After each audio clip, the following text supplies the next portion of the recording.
Yeroo ayyee akkam jirtu nagaa fayyaa keessanii jecha har'as mata duree biraatiin walitti deebinee jirra. Mata duree kana jalqabuun duratti sabiskiraayib gochuudhaan nu jajjabeessaa. Viidiyoon haaraan baay'ee hojjetamee jira. Viidiyoo nuti hojjenne daddafee akka isin dhaqqabuuf sabiskiraayib gochuun jalqaba. Okay, yoo kan jalqabnu taate maayinal pireeginaansi diisoorder indes zeer manaajimentii rakkoolee xixiqqaa yeroo ulfaa mudachuu danda'anii fi akkamitti manaaj goona kan jedhu as jalatti kan laallu koontentiin noozhiyaa inda voomitingii jira. Heertibaan beetaalis fiikaa konstipeeshin hemoroid urinary frequency vaginal discharge lower back and pelvic pain hyperemesis gravidirum dependent edema colasma and fatigue maal akka ta'an tokko tokko ilaalla. Noozhiyaa inda vomiting or morning sickness what ganama loocii yookiin ammoo ol deebisuu jechuu yeroo ulfaa kan mul'atu very common especially between the first and the second day means period is a very common complaint dha. Rakkoo yeroo baay'ee kan namoota baay'ee mul'atu.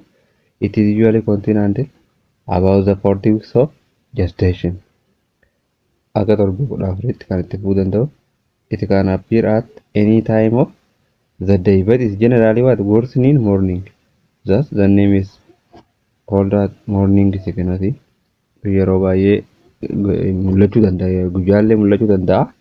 Garuu kan yeroo baay'ee itti heddummaatu maali ganama itti hammaataa jechuudha. Kanaafuu maali morning sickness jedhamee maqaan isaatu.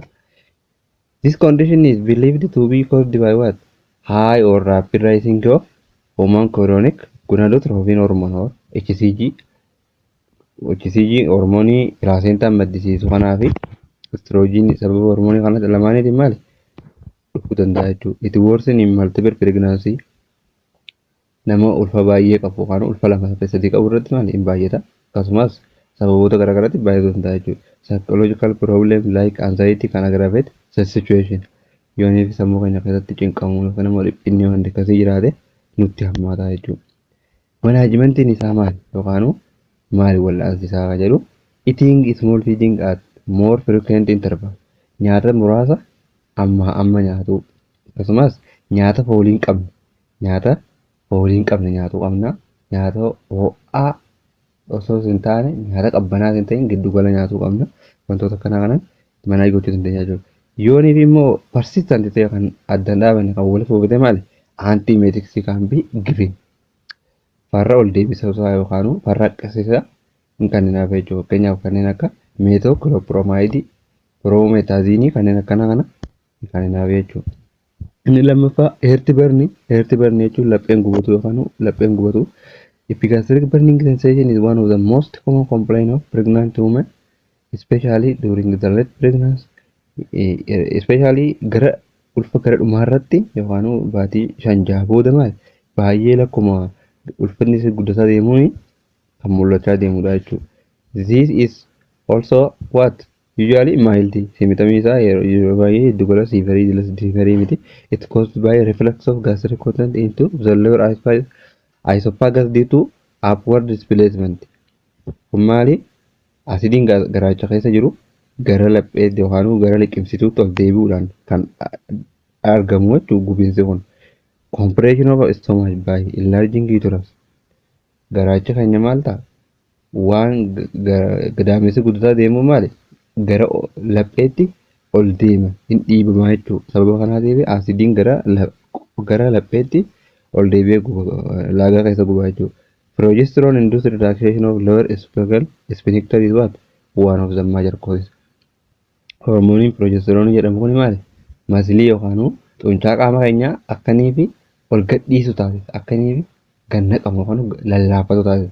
Yeroo xuncaan kun lallaafatu maal ta'a sphincterii yookaan hiituun esophagasii gara gadii jiru kun hin laafataa jechuudha. Kanaafuu nyaanni salphumatti gara garaacha keessaa gara liqimsituutti ol deebi'ee gubuu danda'a jechuudha. Manaajimentiin isaa maali? Manaajimentiin isaa akkaatuma jalqaba jennanitti smaller mealii nyaata muraasa nyaatu akkasumas avoiding bending over or laying flat akkasumas tiraazii malee ciisuu dhorkuu qabna. Akkasumas bending over jechuun walirratti akkana gaccabu garaarratti of gaddeebi'uu jechuudha. Garaadhaan gadi godhachuu dhorkuu qabna. yoonii fi siivarii antaasidii fayyadamuu dandeenya. Antaasid pirepaarii kanneen jennu fakkeenyaaf aluminium hydroxide, magnesium trisilikeetii kopha kophatti fayyadamuu dandeenya, waliin illee fayyadamuu dandeenya jechuudha. Wanni kun yoo siivarii ta'e lapheen gubuun kun siivarii yoo ta'e kan cimoo ta'e maal reefar gochuu qabna jechuudha. Reefar gochuu qabna. Akkasuma inni sadaffaan piikaa jechuun abnormal craving jechuudha. Non food material eating non food material waan nyaatan ta'in nyaachuu. Inni kun maal jedhama? Piikaa jedhama. Waanuu deeydee jedhama naannoo tokko tokkotti. Inni kun maali? Fakkeenyaaf kanneen akka cilee, dhagaa, biyyee, saamunaa wantoota akkanaa kana nyaatu jechuudha. Is what no known cause has been identified but it is known to be common in patients with iron deficiency anemia. Koosiin isaa yookaan sababni isaa ergixanyatti kana jedhamu hin jiru. Garuu yeroo baay'ee maal jedhama? Namoota hanqina ayiranii anemiyaa hanqina dhiigaa sababa ayiraniitiin dhufu qaban irratti koomanidha jechuudha. In this case it is relieved by correction of anemia. Yooniif sababa kanaaf kan ta'u ta'e maali? Anemia musa yookaan hanqina dhiigaa san yaalla. Some pregnant women may have symptoms without anemia. Mallattoolee yookaan haati takka maali? Osoo anemiyaan qabaatin qabaachuu dandeessi. Educating the woman is all that is needed. Waan barbaachisu hundaa maali? Hin gorsinaa jechuudha. Kanuma manaajimentii biraan barbaada. Vitalism is what? Excessive salivation. Gororuu jechuudha. It is also common. It is what? Not related to increased salivation production. Inni kun maali? Garmalee gororuu fakkeenyaaf nyaatuma hundaaf yookiin immoo yeroo baay'ee ati ulfaata akka yoonii fi kan ispeeshaalii yoonii fi noojaan dabamatiin baay'ee kanatti jiraatan gororuun hin jiraachuu. Maaliif gorora? It is result of what? Reduce the swallowing of from nausea. Waan ol deebisuuf lollochiisuun jiruu fi sababa afaan gogeef maali? Injiidha jechuudha. Inni biraa constipation jechuun gogiinsa garaati yeroo ulfaa koomanii. Progesterone induces the relaxation of smooth muscle and the pressure by the uterus. Maaliif uumamuu constipation? Akkuma jalqaba jennee sanitti progesteroniin kun maal godha? Qaamni keenya akka lallaafatu taasisa. Qaamni akka lallaafatu taasisa. Sababa kanaatiin maali? Masiliin garaachaa peristalaayitii yookaan adeemsi bullaa'insa nyaataa maali? Hin xiqqaatu. Akkasumas uterusiin maal godha? Dhiibbaa irratti uuma. Dhiibbaa irratti uumaa jechuudha. Kanaafuu garaacha keenya sirriitti sochiin taasisu yookaan bowel movementiin adeemsi bullaa'insa nyaataa sirriitti hin taasifamu. Sababa kanaatiif constipation uumuu danda'a jechuudha. The problem is more common with consumption of low fiber diet. Inni kun kan baay'atu irra baay'ee eenyu irratti? Namoota nyaata faayibarii qaban muraasa qaban fudhatan jechuudha. Yookaan hanqina isaa qaban irratti kan baay'ee mul'atudha jechuudha. Manaajimentiin isaa maali? Nyaata faayibarii qaban guddisnee fudhatu, dhugaatii sirriitti fudhachuudhaa fi yoonii fi cimaa ta'e maali? Laaksetiivii yookaan warreen kiniinii sagaraa laaffisan fayyadamuu dandeenya. Akkasumas sochii qaamaa taasisuu qabdi jechuudha. Inni biraa hemorrhoid or piles jennuun hemorrhoidiin baasuu yookaan qeenxaarootii kan jennuun san more often pregnancy caused exacerbation or recurrence of previous hemorrhoid due to increased pressure in rectal vein caused by obstruction of venous return by the large uterus. Maali?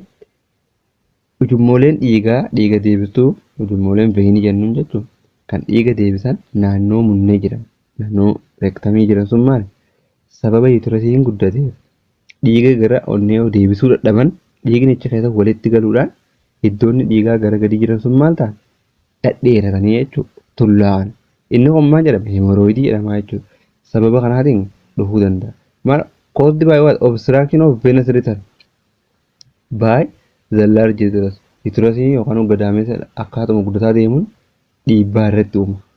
Dhiigni gara gadii sun akka ol hin deebine dhiibbaa irratti uuma. Yeroo kana maali? Sababa kanaatiif dhiigni achi keessa kuufame sun hin dhedheerataa jechuudha. Sababa kanaatiin uumamuu danda'a. Akkasumas haati constipationiin qabdu takka yookiin gogiinsa garaa yoo jiraate illee maali? Hemorrhoidiin kunis nu saaxiluu danda'a jechuudha. Hemorrhoid can be asymptomatic or present with rectal bleeding. yeroo takka maali mallattoo qabaachuu dhabuu danda'a. Yeruma sagaraa ta'eenyu dhiiga isarratti arguu dandeetti. Yeroo tokko immoo maali qaamni wayii kan dheerate gara alaatti bahuu danda'a jechuudha. Hemorrhoid manaajimentiin isaa maali? Topical applied analgesics anti-pain yookaan farra dhukkubbii kan gubbaarra dibatamu bifa kireemiitiin kan jiru hin jira. Isaan isa fayyadamuu dandeenya. Anti-inflammatory agent for pain and swelling. Kunis anti-inflammatory warreen jennu fakkeenyaaf kanneen dhukkubbii fi iitoo ittisan kanneen of dandeenya. Warmi sookii bishaan ho'aa keessa taa'uu dandeettii jechuudha. Kunis waan of management akkuma asirratti footoo irratti argaa jirru kanatti jecha. Inni biraa laxative and modification of bowel habit haala sagaraa keenya sirreessuu qabna. Ofitti tursiisuu qabnu jechuudha. Akkasumas ittanuu qabnu. Ittansuu humnaa olii ittanuu qabnu. Akkasumas laxative fayyadamuu qabna. Yoo constipation qabaanne maali wantoota sagaraa laaffisan fayyadamuu qabna jechuudha. Inni biraa urinary frequency amma fincaanuu kan jennu. Kun maali commonidha jechuudha yeroo ulfaa common. Inni kun maaliif increased glomerular filtration rate calalliin kalee maali hin baay'ata akka malee hojiin itti baay'ata. Maaliif fetal circulation illee waan jiru baay'eetti baay'ata. Sababa kanaatiif maali amma fincaanuun ta'uu danda'a jechuudha. Akkasumas pregnancy pressure by what enlarged uterus explains the common complaint of frequency of urination. Akkasumas maali uterusiin gadaamessa yeroo guddatu afuuffee fincaan irra dhiibbaa waan uumuuf fincaan maali amma bahuu danda'a jechuudha. Akkasumas yeroo fincooftu fincaan guutumaan guututti waan keessaa yaa'ee hin dhufneef urine status yookaan incomplete emptying of bladder sababa jiru maali amma fincaa'uu dandeetti jechuudha. Microscopic examination of urine must be done in all cases. Fincaan isii qorachuun barbaachisaadha jechuudha. Kanaafuu maali yeroo tokko yoonii fi foolii badaa qabaatee kan gubu ta'ee akkasumas kalariin isaa kan baay'ee diimatu yookiin immoo addaatu yoo ta'e maali mallattoolee infekshinii waan ta'uu danda'u maali qorachuu qabna jechuudha. Yoonii fi once UTI or urinary tract infection is ruled out, simple explanation is enough. Yoonii fi infekshinii ufuffee fincaanii yookaan kan gadii kana yoo qabaanne maali sirriitti ibsinee fi gahaadha jechuudha. Vaginal discharge dhangala'oon qaama saalaa keessaa bahu hin jira normaali jechuudha. Inni kun ammoo it is as clear white and odorless adii akkasumas sirriitti clear adii odorless yookaan fooliin qabu jechuudha. Kun yoo ta'e maali normaali. Yoo kana hin ta'in maali normaali miti jechuudha. Inni kun sababni isaa maali estrogenii waan ol guddatu mukasii yookaan mukasiin sarviksiidha. Xannachoonni fiixee gadaamessaa irra jiran maali akkanii waan dhangala'oo kana maddisiisanii kakaasaa jechuudha. Sababa kanaaf jira inni kun normaali. Yoonii fi maal ta'e adii qulqulluu jechuudha. Akkasumas foolii hin qabne yoo ta'e manaajimentiin isaa maali reassurance usually sufficient. Inuma gorsina hin jajjabeessinaa jechuudha. Garuu wanni sun maal ta'uu qabu foolii badaa qabaachuu qabu. Yoo foolii qabaate maali infekshinii biraa ta'e jechuudha. Inni biraa low back and pelvic pain dhukkubbii dugdaa fi gara gadii kana. The lumbar ligament causes the common complaint of the lower back. Yeroo ulfa garaan gara fuulduraatti waan dhiibatu dugdi maanta gara duubaatti hin dabaa yookaan mudhiin hin jallata. Sababa kanaatiif maali masilii yookaan intaaleen gara dugdarra jiranii walitti akkas relax ta'an. Sababa kanaatiif maali dhukkubbiin dhagahamaa jechuudha. Kanaafuu minor degree of the pain may follow excessive strain of fatigue, bending, lifting or walking. Fakkeenyaaf inni kun maali ba'aa garaagaraa yoo fuutee akkasumas yoonii fi strain taate yoo miciriquu jennuun bending over or bending over jechuun yoo gara fuulduraatti kan akkas goggodhattu ta'ee kan turtu taate lafa fagoo yoo deemte dhukkubbiin kun itti dhagamuu danda'a. Its severity increases with the duration of pregnancy. Dhukkubbiin kun kan cimuu deemu maali kan cimaa deemu akkaatuma ulfisii dabalaa deemu dhukkubbiillee cimaa deemu. Manaajimentiin isaa maali yeroo gatteettu fuulduratti gadi godhatteen taa'inii akkuma nama fincaanii taa'utti ofirra akkasuma gattaa'uu qabdi. Kan provide back support with the pillow when sitting down. Yeroo akkas ta'e ofirra ta'etti maal iddoo waan itti hirkattu mana tiraazii waan akkasii kennee itti hirkachuu dandeetti. Avoid high heeled shoes kophee taakkoo qabduun deemuu qabdu. Akkasumas yoonii fi wanti kun dhukkubbiin kun yoonii fi localized spinal tenderness kan yeroo akkas dugdasii qabannu kan dhukkubu baay'ee kan dhukkubu yoo ta'ee fi akkasumas isa kana yoonii fi peenii kan cimu ta'e maal riifarii gochuu qabna jechuudha. Inni biraa varicose vein jechuun miila gara gadii kanarratti veinii yookaan ujummoon dhiiga deddeebisu qaqallaan qaamarra mul'atu kun gurraacha'ee mul'achuu jechuudha. Sababa maaliitiif mul'ata? Sababa yoonii fakkeenyaaf haati yeroo baay'ee kan dhaabbattee turte yoo ta'e irra mul'achuu danda'a. Akkasumas yoonii yeroo ta'e irraa baduu qaba jechuudha. It is due to what? Progesterone mediated smooth muscle relaxation of the blood vessel and the increased venous pressure in the femoral vein due to compression by the enlarged uterus. Inni on maaliif uuma akkuma hemorrhoidii irra jennatan maal dhiigni gara gadii kana circulationin akka wal hin deebine taasisa. Maal ulfaatinni gadaamessa jechuudha. Sababa kanaatiif dhiigni gara gadii jiru sun maal tollaa'ee mul'atuu danda'a jechuudha. Manaajimentiin isaa maali kan jedhu rest bakka boqonnaa taasisu akkasumas yeroo rafnu miila isii ol kaastee rafuu jechuudha. Afaanuu elastic stocking or boss. Elastic stocking kan jennu taayitii miila qabdu.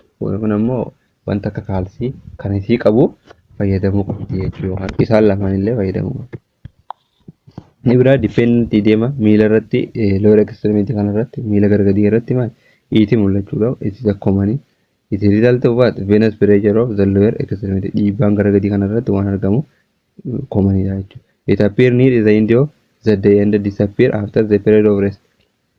Maal guyyaa gara dhumarra yookaan yoonii yeroo baay'ee kan dhaabbattu taate kan sochii deddeemtee kan turte yoo ta'e maal mul'achuu danda'a. Akkasumas yeroo boqonnaa goote maal irraa badaa jechuudha deemaan kun. It is what important to rule out what preeclampsia especially in those with persistent dependent nama yeroo baay'ee hiitoon miilaa kun yeroo rest ta'ellee kan raamban kan irra ture yoo ta'e maal preeclampsia yookaan dhiibbaa dhiigaa yeroo ulfaatan rule out gochuu qabna isaan qulqulleessuu qabna jechuudha. Walaba ta'uuti. Manaajimentiin isaa maali? Rest with leg elevation miila akkasa ol kaastee boqonnaa taasisu yeroo baay'ee kan dhaabanne gorsu akkasumas use tie clothes uffata gara miilaa kana qabu yeroo ta'e tokko uffattu gorsina jechuudha. Hyperemesis gravidarum maal? It is severe forms of nausea and vomiting. Inni kun maali? Which is what not minor complication kun mallattoolee xixiqqaa miti. Mallattoolee xixiqqaa yeroo ulfaate miti mallattoolee cimaadha. Inni kun maali? Garmalee haqqisuu yookaan garmalee haqqisuu ta'ee yoonii fi dehydration mallattoolee dehydration keessa akkasumas kiiloon isii qannasuu reduced urine output hammi fincaanii isiirraa bahu kan gabbuu ta'e hyperemesis gravidarum jennaani jechuudha. Inni kun koosiin isaa maali? Yoonii fi high level of estrogen and HCG. Hormooniin lamaan kun baay'ee sababoota gurguddaadha jechuudha. Akkasumas vitamin B6 deficiency yoo qabaatte psychological factor are implicated kanneen inni kun ammoo yeroo baay'ee namoonni irra baay'inaan mul'atu namoota multiple pregnancy irratti nama ulfa lama sadii qaban irratti akkasumas family history past history of this condition yoonii fi maatiin dhibee kanaa qabaatanii akkasumas ulfa asiin dura irratti dhibeen kun qabatee jiraate akkasumas especially in hydatid mole or molar pregnancy ulfa sobaa irratti commonidha jechuudha. Presence of exaggerated nausea, excessive vomiting, weight loss, sign of dehydration wantoota kana qabaate maal?